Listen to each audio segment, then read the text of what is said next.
The battlefield was nothing new to Commander Sathara. War was the rhythm of her life, each conflict blending seamlessly into the next, the faces of enemies as fleeting as the stars that burned out in the void. As she stepped over the ruins of a once thriving human settlement, her armored boots crushed broken stone and remnants of technology too primitive to be of interest.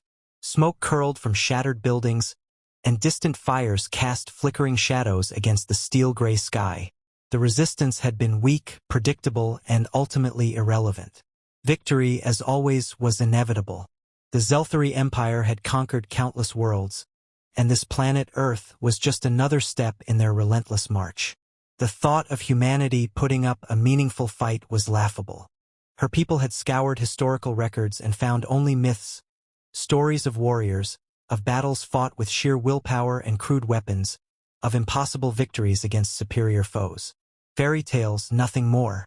The human race, as they had observed, was fragmented, squabbling over their own petty conflicts even as the Empire loomed above them. If they had warriors, they were long extinct. Sathara's crimson gaze swept the devastated streets. The city was still smoldering, the stench of charred metal and burnt flesh thick in the air. A few scattered human survivors, too weak or injured to run, lay motionless in the rubble, awaiting the inevitable. Her squad moved efficiently, ensuring no further resistance remained. She had no interest in unnecessary cruelty. A swift end was preferable to prolonged suffering. A transmission crackled through her comms. "Commander, we've encountered resistance in Quadrant 5. Unusual movement patterns. Potential rogue elements." She sighed. There was always someone unwilling to accept reality. "Handle it. If they're not surrendering, eliminate them." "Understood." The line cut off and she turned her attention back to the path ahead. Then, something shifted. A presence, unlike any she had encountered before, stirred at the edge of her awareness. It wasn't fear. No, humans had no reason to inspire fear. It was something else. A disturbance like the slow shift in air pressure before a storm. Her instincts, honed by years of battle, sharpened. Her gaze locked onto movement in the wreckage ahead. A figure emerged, stepping lightly over the rubble, moving with an ease that spoke of confidence rather than desperation. He was alone.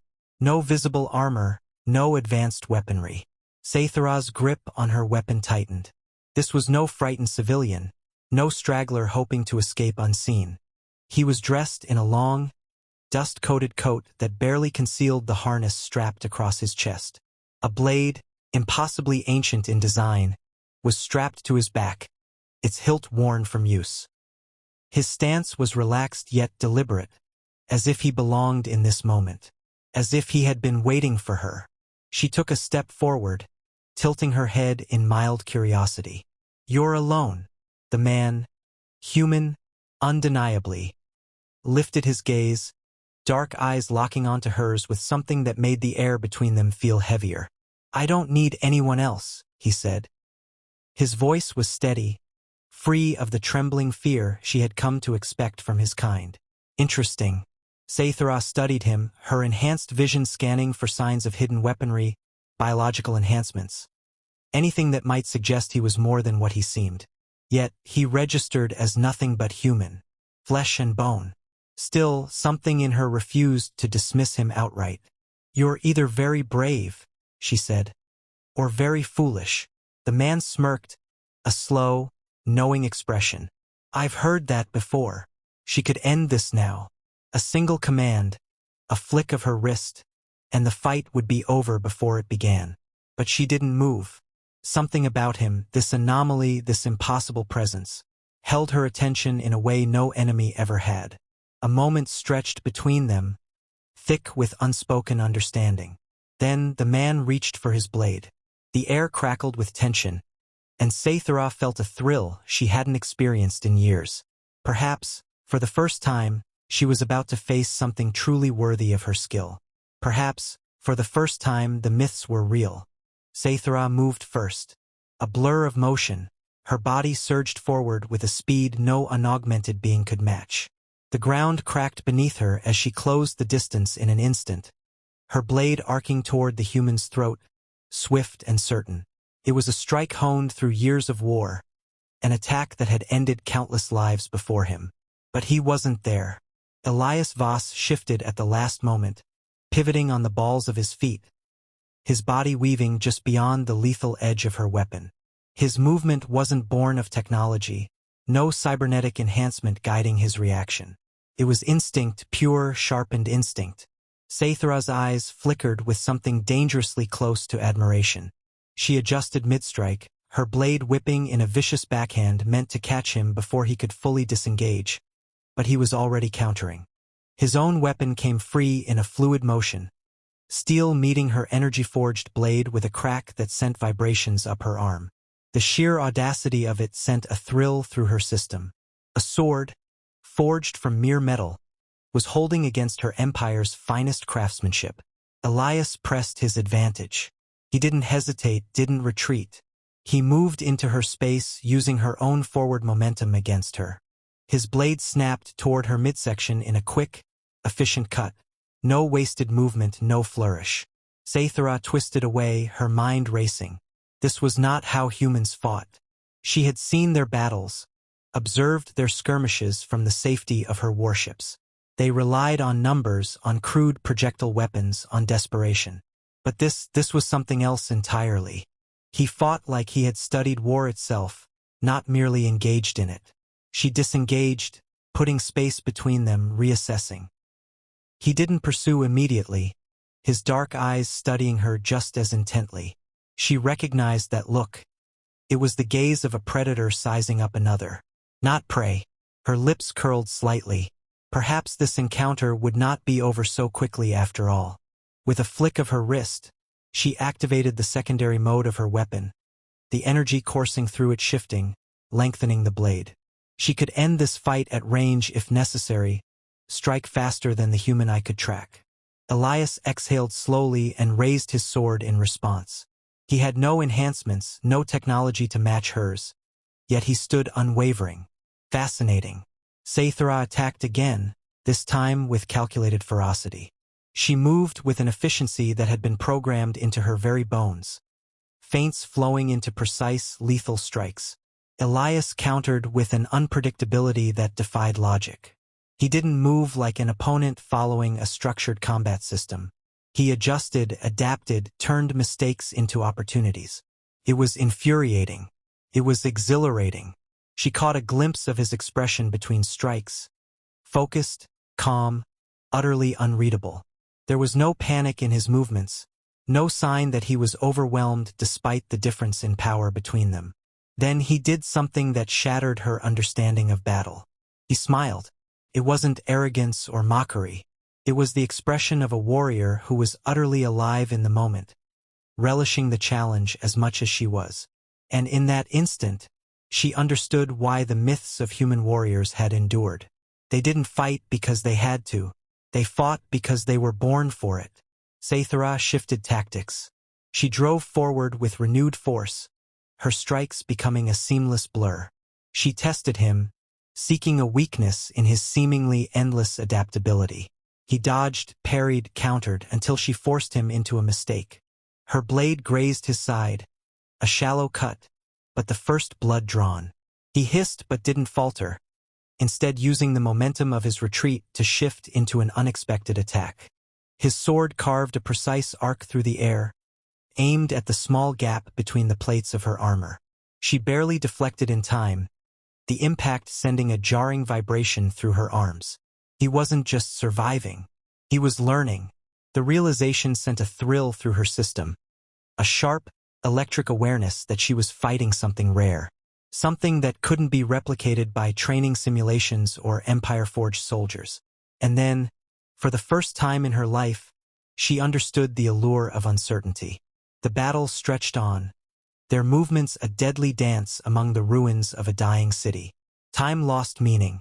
The sounds of distant war faded, leaving only the clash of their weapons, the rhythmic cadence of breath and exertion.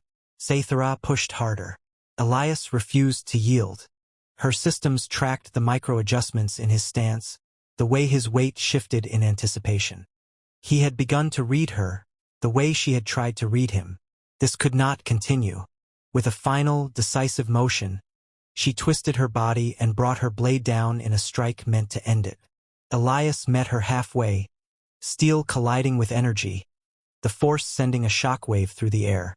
For the briefest of moments, they were locked in place, blades pressing against each other, neither giving way. Then, impossibly, he shifted his stance, using the force of her own strike to slide past her guard. His sword stopped just shy of her throat. Saythara froze. Elias, breath steady, gaze unwavering, held his position. He had won. But he didn't strike. Slowly, deliberately, he withdrew his blade. A silence stretched between them, thick with something unspoken. Saythara stepped back, tension still thrumming in her limbs. Her mind struggled to process the reality of what had just happened. Elias finally spoke, voice quiet but firm. "You're strong, but you've never had to fight like your life depended on it. Have you?" She didn't answer, because for the first time in her existence, she wasn't certain of the truth. The silence between them stretched, weighted with something unspoken. Saythara's grip tightened around the hilt of her blade, her mind still reeling from what had just transpired. This was not how battles ended. There were victors and there were the dead, never this. Never hesitation. Elias had held his strike, had chosen not to end her when he had the chance. His dark eyes, sharp as any weapon, studied her with an intensity she could not define. He had read her too well, as if peering into the very fabric of her being, unearthing something she herself had never confronted. "You hesitate," she finally said, her voice even, though the words felt foreign on her tongue. Elias tilted his head slightly, considering her. Then, with a slow exhale, he sheathed his blade. "I didn't hesitate. I made a choice." Saythara's jaw tightened. She did not understand this human, this warrior who had defied everything she knew. The Zelthari did not make choices in battle. They executed, they conquered, they dominated. And yet, here he stood, unarmored, unenhanced, having bested her in combat and choosing mercy. It was infuriating. It was intriguing. She took a step forward, testing. "You think I won't strike you down just because you refuse to fight?" Elias didn't move. "You could try." The way he said it, calm and assured, sent a ripple of something strange through her. Not fear. No, it was something far more unsettling, curiosity. A distant explosion rumbled through the ruins, a reminder that their battle was but a fragment of the war still raging around them. Saythara knew her forces would be searching for her soon. If they found her standing here, facing an enemy and not cutting him down, there would be questions she could not answer. A flicker of irritation coursed through her. This human had disrupted more than just a fight. He had disrupted the very foundation of her certainty. "Why do you fight?" she asked abruptly. Elias raised a brow. "The same reason you do." She almost laughed at that. Almost. "You don't know why I fight." Elias shrugged. "Maybe not, but I can guess." He glanced around at the destruction, at the crumbling remnants of what had once been a city. "You think you're fighting for order, for strength, for a cause greater than yourself." His gaze returned to hers, unwavering. "But when you look at all this, does it feel like victory?" Saythara's fingers flexed against her weapon. She should kill him, end this conversation before it burrowed deeper into her thoughts. And yet she didn't. Elias continued. "Your people look at us and see weakness. And maybe we are. Maybe we're reckless, disorganized, undisciplined." A small, wry smile crossed his lips. "But we don't break as easily as you think." She already knew that. She had seen it in the way he fought, in the way he refused to fall even when logic dictated he should have. Another explosion echoed in the distance, closer this time. The battlefront was shifting. Saythara knew that soon she would be forced to make a decision, one that would dictate the course of her existence from this point forward. Her comm crackled. "Commander, report. We are converging on your location." Elias heard it. He didn't move, but something flickered across his expression. Understanding. "You should go," he said. Saythara narrowed her eyes. "And let you walk away?" Elias chuckled, low and knowing. "You already did." Her breath hitched slightly. He was right. If she had truly intended to kill him, he would already be dead. If he had truly intended to kill her, she would not be standing here now. Her fingers loosened on her weapon. The comm crackled again, more urgent. "Commander!" Sathra exhaled slowly, then lifted a hand to her earpiece. "I am en route," she said, her voice devoid of the turmoil raging within her. She turned away from Elias, forcing herself to move, forcing herself to let this moment fade into the ruins behind her. But as she walked away, she could still feel his eyes on her, and she knew this was not the last time they would meet. The war did not pause for uncertainty. Sathra returned to the command station with the weight of unspoken thoughts pressing against her mind. Reports flooded in, tactical updates scrawled across holoscreens, detailing victories and losses in equal measure. The human resistance was more tenacious than expected, their forces adapting in ways that defied conventional military logic. They should have been broken by now, and yet they weren't. Her second-in-command, Vekris, approached with his usual efficiency, his crimson gaze scanning her for any sign of weakness. He was a soldier of the Empire through and through, loyal, disciplined, unquestioning. "The next strike force is prepared, Commander. We expect to eliminate the remaining human strongholds within the week." Sathra nodded absently, her mind drifting back to the ruins, to the man who had stood against her, Elias Voss. His name had burned itself into her thoughts, an anomaly she could not discard. A warrior with no enhancements, no empire backing him, no reason to still be alive. Yet he was, and worse, he had left an impression. Vekris studied her silence for a moment before speaking. "There is talk among the troops." Her gaze sharpened. "Talk? Some witnessed your encounter with the human." His voice remained carefully neutral. "They question why he was not eliminated." A test. She recognized it for what it was. Doubt, if left unchecked, could spread. A commander who hesitated invited weakness into the ranks. But she had not hesitated. She had chosen.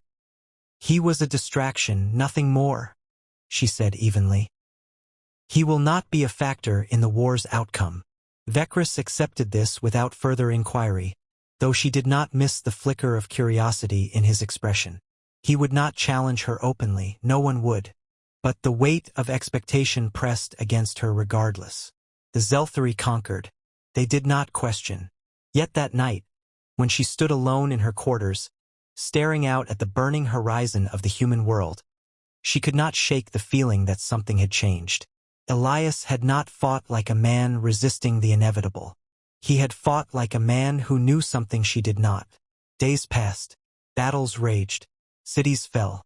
The war unfolded according to the Empire's design, and yet the resistance refused to be snuffed out. The humans had no warships to rival the Zelthari fleet, no soldiers enhanced by genetic perfection, no technology that could shift the tides in their favor. And yet they endured. It was not strategy alone that kept them standing. It was something deeper, something woven into the fabric of their existence. Sathra found herself searching for Elias in the reports, scanning captured transmissions for any mention of him. It was reckless, unnecessary. And yet, when she found nothing, she felt something dangerously close to disappointment. Then, without warning, he found her first. It happened in the dead of night, when even war seemed to hold its breath. The command center was silent save for the distant hum of power cores, the soft murmur of patrols outside. Sathra had dismissed her guards for the evening, seeking solitude in the war room as she reviewed the next assault plans. She sensed him before she saw him, a shift in the air, a presence at the edge of her awareness, like a shadow moving against the current of time itself. She turned just as Elias stepped from the darkness, his movements soundless, his eyes reflecting the low glow of the holoscreens. Sathra did not reach for her weapon. Neither did he. For a long moment, they simply regarded each other, the weight of their last encounter settling between them. "You shouldn't be here," she said finally, her voice measured. Elias smirked, that infuriating confidence never wavering. "That's the thing about humans," he said. "We never do what we're supposed to." She should call for the guards. should end this before it could become something dangerous. And yet she did nothing. "Why are you here?" she asked instead. Elias stepped closer, his posture relaxed yet impossibly aware. "To offer you a choice." A scoff almost escaped her. "A choice? You've seen it," he continued. "You've felt it. This war isn't about strength. If it were, we would have fallen long ago." His gaze locked onto hers, unyielding. "But we're still here, and you want to know why?" Saithra hated that he was right. "I fight for my people," she said. "That has never changed." Elias nodded. "But you don't fight like the others. You ask questions. You hesitate." A dangerous accusation. And yet, as he spoke, she realized it wasn't a condemnation. It was an observation. "You can walk away from this," he said, voice quieter now, more certain than any battle cry. "You don't have to be another weapon in their hands." She should have laughed, should have dismissed him with a single, cutting remark. Instead, she asked, "And what would I be, then?" Elias smiled, not in victory, not in arrogance, but as if he had already known she would ask. "Something more." The war was not over. The empire would not stop. But in that moment, as the stars burned above a battlefield that had yet to be decided, Saithra understood that she stood on the precipice of something far greater than conquest. And for the first time, she did not know which side she would choose.